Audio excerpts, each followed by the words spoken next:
ស្បើកន្តអូនកូននាងផ្សាជីវភាពអប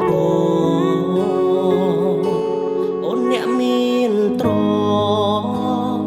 កូនអ្នកមានសាយុអូនបានសន្យាចប់ការសិក្សារៀបកា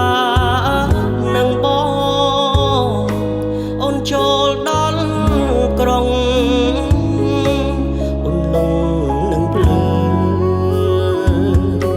ភ្លេចស្រុកស្រែអូននាងភ្លេចប្រុសបងហើយស្រុកស្រីស្រូវទុំស្រុងទេអូនមកស្រុកទេអូនអើយបងសែងសោកការព្រោះបានសង្សារដែលធ្លាប់គៀកកើត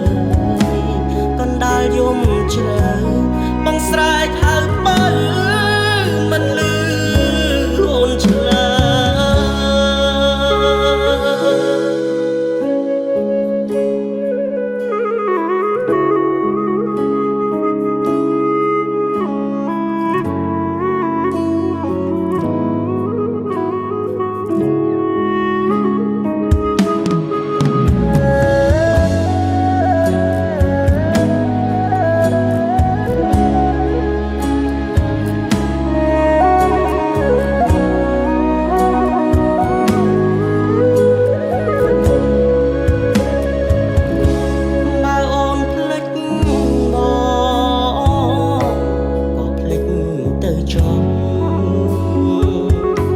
បងស្ដា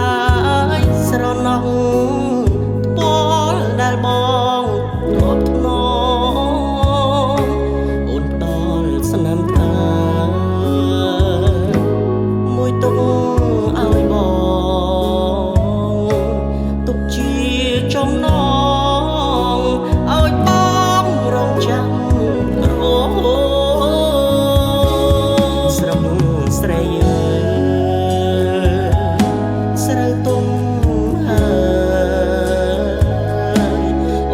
ស្រុងទេ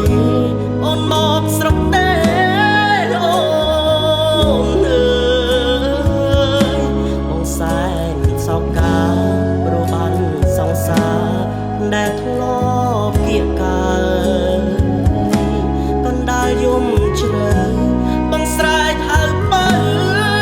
មិនលឺអូនឆ្លើយកណ្ដាលយំជ្រៅ